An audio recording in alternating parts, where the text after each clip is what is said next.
no option to import products, so that sort of thing, no option to import cases. So all these things can be imported through Dataloader, right? So these are the advantages of the Dataloader, basically, a few of them. So we can do an insert, we can do an update, we can do upsert. Okay, upsert is a combination of insert and update. So if you do an insert operation, then only it will create new records, right? In case you do an update operation, it will only update the existing records. Upsert will do both the things. So it can create new records if the record does not exist, and it can update the record if the record exists. Okay. So that is the upsert operation. So you can delete and export all, everything can be done here, right? So let's do a small thing. Let us export some data and then update that data and put it back into the Salesforce. Okay. Why I am trying to export the data before doing update? Because see, whenever you do an update operation, insert operation is simple, right? You have the data, you have those 4 fields of data or 5 fields of data, and you update, put it into the system, upload, right? That is simple. But for updating the records, you need to give some reference, right? Some ID for each record. We need to supply the ID based on which it can identify that, okay, fine, this record refers to this record in the Salesforce, right? So if I give a list and ask Salesforce to update those records, I need to give the reference IDs, right? So we'll do the export. In the export, we will get the IDs, and based on the IDs, we will try to update the records. So let me try to export the data. Let's do a small export operation here. Export accounts. See, the advantage of Dataloader is when you are doing an export from here, it will directly ask you for the location where you want to save the extract file, right? But when we do it through that data management option on the web application, what happens? You start the export and then it says that we will send an email, and then you go to that email, click on the link, or you go to the download URL and then you download it. So it's a time consuming thing, but here it will give you an instant download of the file. So let me save it on desktop. Yeah. Wherever you want to save your export file, just select that, click on next. Yeah. Replace it.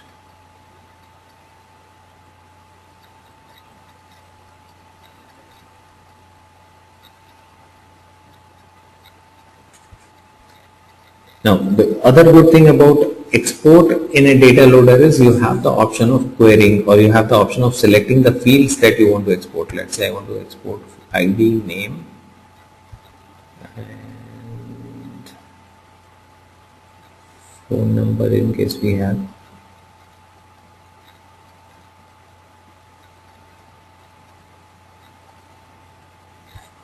Phone and fax,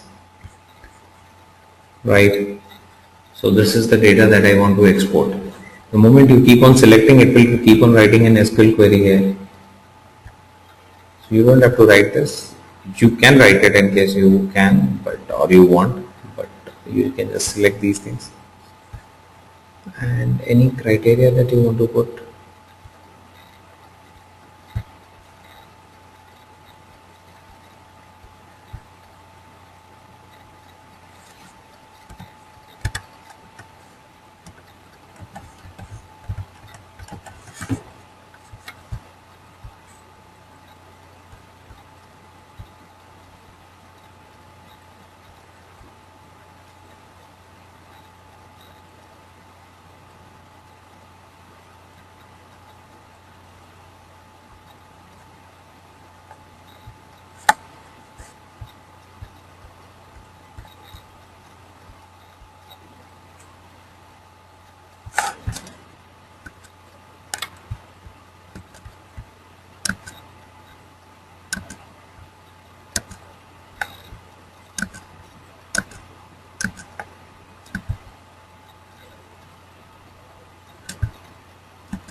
Okay, let me not put criteria, let me export all the accounts.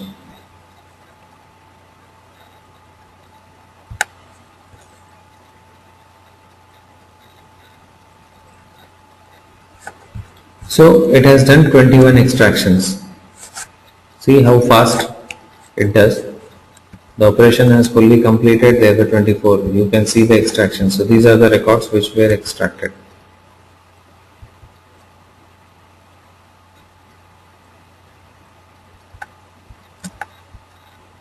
Okay. You can also go and see it in the CSV file which has got saved on our desktop. So whatever location you described. See. So we have this in CSV format as well.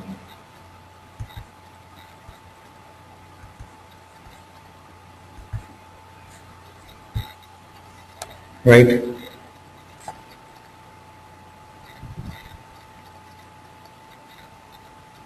Let's say now what I want to do is I want to update the fax number for all these records. Let's say I want to update the fax for all the records. So what we'll need to do? We need to go and update the fax.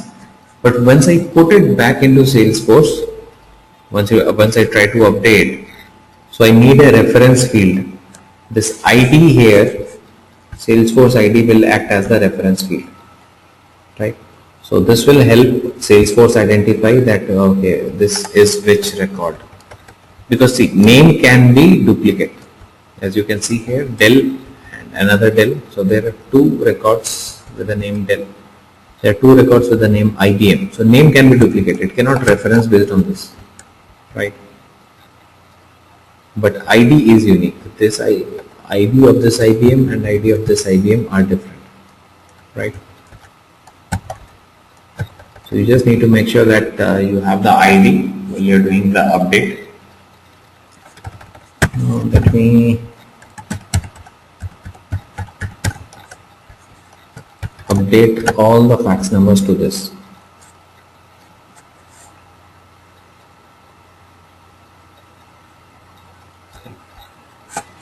Save it.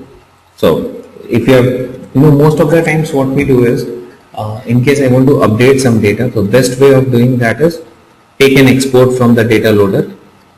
Okay. So advantage of taking an export from Dataloader, you already get a CSV file, you have the ID is there, you just have to make the changes, save it back.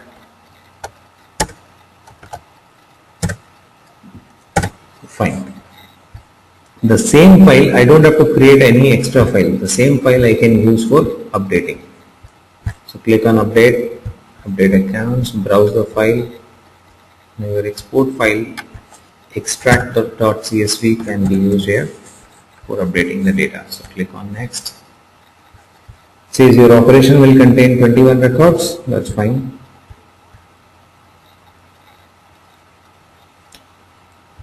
Create a map.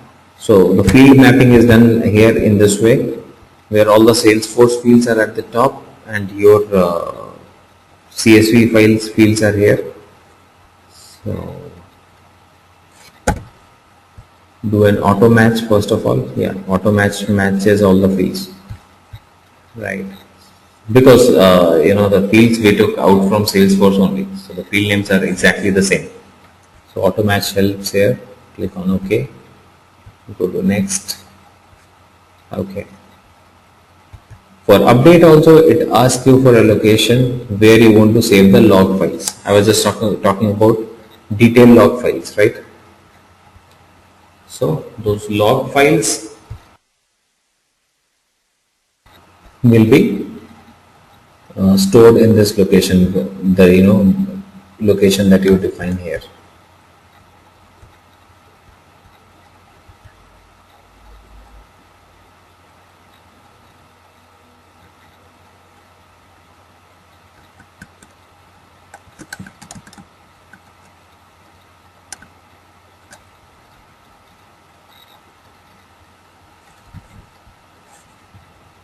Okay.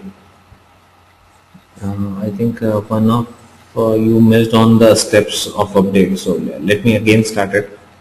So you just need to click on update, select the object.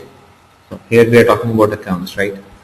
Browse the file, the one that we just saved, which has the updated information. Click on next. So it says your operation has 21 records, that's fine. Then we'll have to map the fields. So for mapping the field, click on create or edit map, auto match fields. Okay. These fields have been mapped. Click on OK. Go to next and click on select the directory where you want to save the success and error file. So for update also, it will give you success and errors, which all records were successfully updated, which were not updated because of error, what was the error. So entire details it will say, save in this location. So click on finish.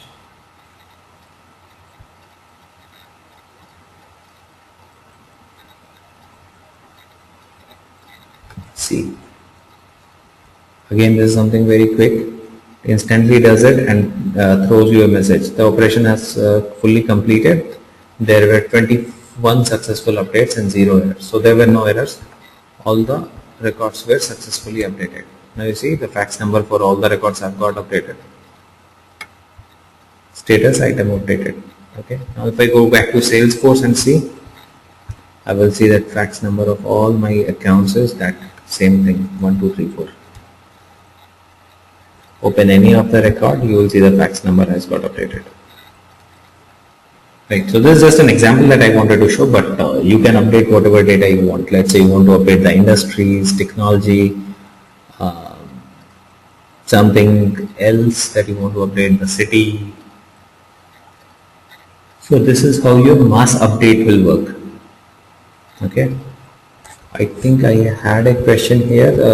Shyam had a question. Do we need to create it every time? So I think Shyam, you're talking about security token, right? No, security token is needs to be created once. Till the time you do not reset it, you can use the same security token. Okay. So it is not a one-time password. It will be valid till the time you do not go and reset it. The moment you have reset it, then the previous one will get expired. That is the concept. And one small thing with the security token is that every time you change your password, you need to reset security token. So if you have changed your password also, after that your previous security token will not work.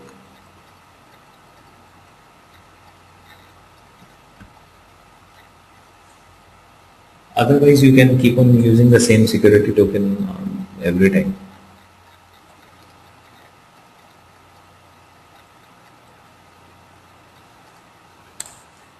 Fine.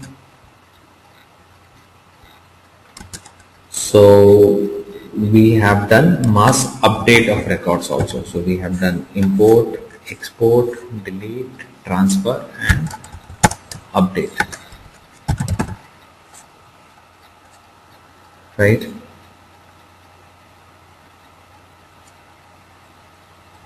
So this is these are the basic these are basically the mass data operations that can be done on Salesforce, and these are everything, and almost everything we are able to do. We are able to insert record, we are able to take the data out, we are able to delete the data in bulk, we are able to transfer data, we are able to update it. So almost whatever operation can be done on data, we are able to do everything there, right? Though mass transfer is a little on the lines of mass update only, but we have an easier way of doing mass transfer through this data management, what we did, right? So mass transfer is basically what? Updating that